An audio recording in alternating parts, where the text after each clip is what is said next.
Greetings everyone. So in this video I will be adding fish to our new main display tank, this 230 liter Paludarium. And if you haven't seen the setup of this Paludarium, there is a link in the video description where you can see step by step how I created this setup, how I built this tank, and how the setup was created, the hardscape and planting. So basically my idea is to have here kind of a broadly defined South American community. There will be basically two types of fish. There will be bottom dwellers, several species of corridors, which I already have in my fish room, and they have been waiting to be added to the main display tank for several months. So it's just a matter of catching them and moving them in here. And I will also have a couple of species of carcins, primarily cardinal tetras and pencilfish, which will inhabit kind of our middle and upper areas of this fish tank. So without any further ado, let's get going and let's add the fish. There will be a few species of fish that I will be adding to that Paludarium, and probably the feature fish will be Corydorus. So in here I have a group of Corydorus multiradiatus, these large chunky cories, and a group of Corydorus concolor, very active fish, both of them actually, so they will be perfect display and sort of a feature fish for the Paludarium. There will be a few other fish that I will be adding to this Paludarium. I apologize for the reflections. It's impossible to film here without reflections.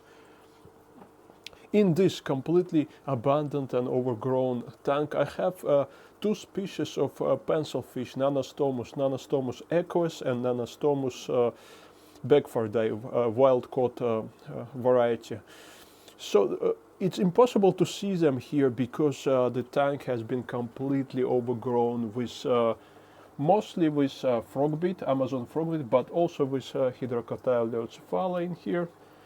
But I know that they're there, and I know that they're breeding because frequently I'm seeing juveniles of various sizes swimming among those roots of Amazon frogbit. So there's quite a lot of juveniles living in here, and my goal now is to try to catch all of these adult pencilfish. I will keep juveniles in this tank. It will be the grow out tank, so that will be okay. But in order to catch the adults, I will probably have to remove most of these plants because there is no way I can see anything in there. It's impossible, completely impossible to see anything in that tank. So this is the first job to do today, and we'll get started.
And the next stage is to catch all the corridors that we have in here. So I will remove all the plants and driftwood from this tank in order to catch them.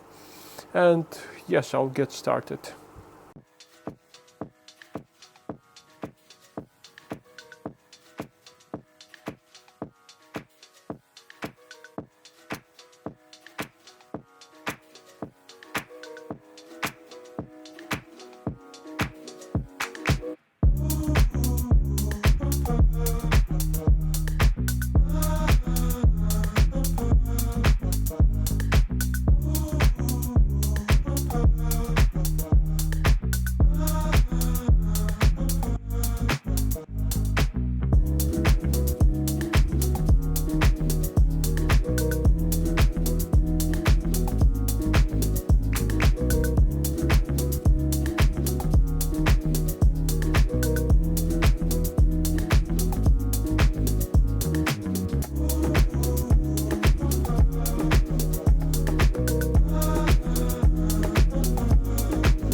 It's been 3 days after I added the first batch of fish, the corridors and pencil fish. And today I'm going to add 2 more species to this fish tank, and it will be fully stocked. Well, the reason why I didn't want to add all the fish in one go, because I didn't want to overload the system. I didn't want to have too much bioload, and I wanted to add this fish in steps.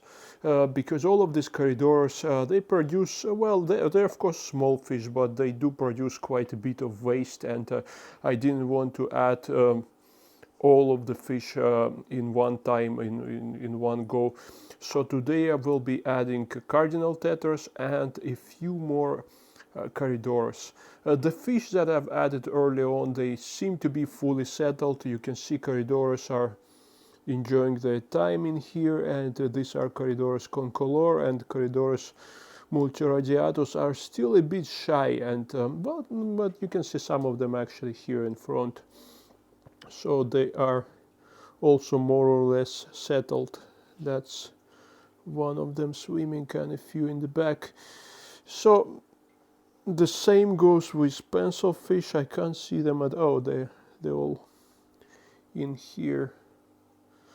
They actually like flow, because previously I had them in a tank that didn't have any flow at all, and I thought they liked it, but seems that they enjoy fast flowing water even more. So yeah, all the fish seem to be settled, and it's time to add more fish. Well, cardinal tetras and corridors CW28, actually corridors are here, which I will be adding to the main display tank. They are in this tank.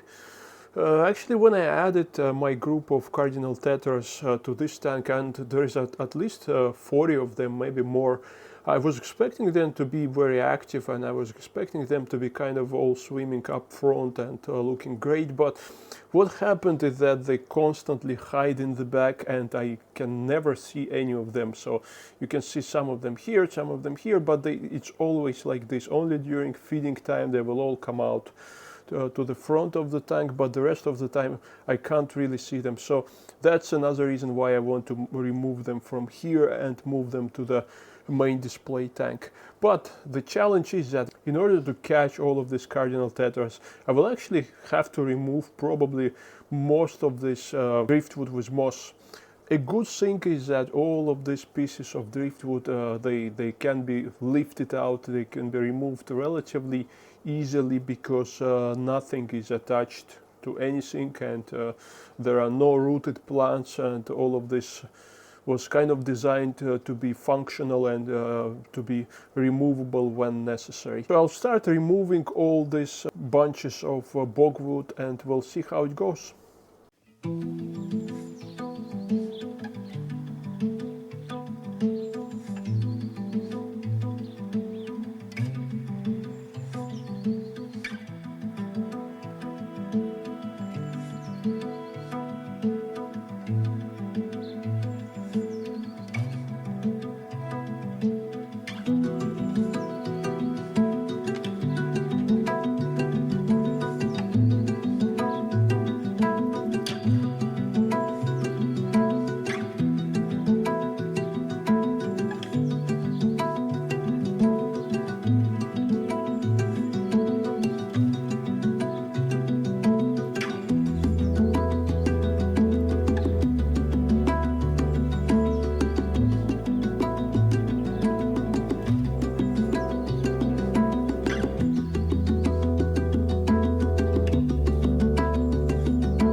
So it's been 3 days after fish have been added, and they seem to have settled quite well.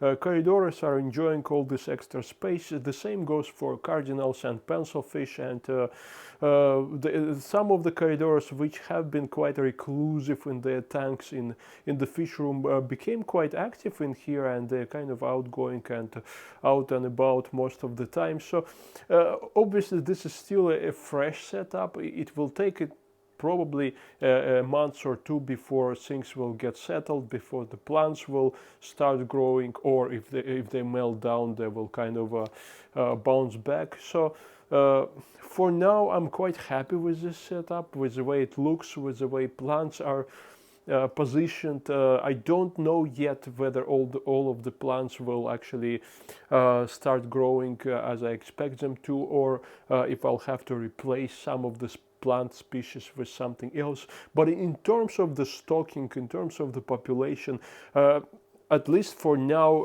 I'm not planning to add any other fish, because I believe that this is the optimal stocking levels for this tank. And the same goes for equipment, for filtration in particular. I think it's sufficient for the time being, but we'll see how it's going to go, because all of these fish, they're adults. Well, there's probably a few juvenile pencilfish, but apart from that, the rest are fully grown adults, and I don't expect them to grow any further. So I don't expect to have different bioload levels or different levels of nitrates happening in this tank. So that's how it is for now. So I hope you liked this video. Don't forget to leave your comments in the comment section. What do you think about the population of this tank? And I will see you very soon.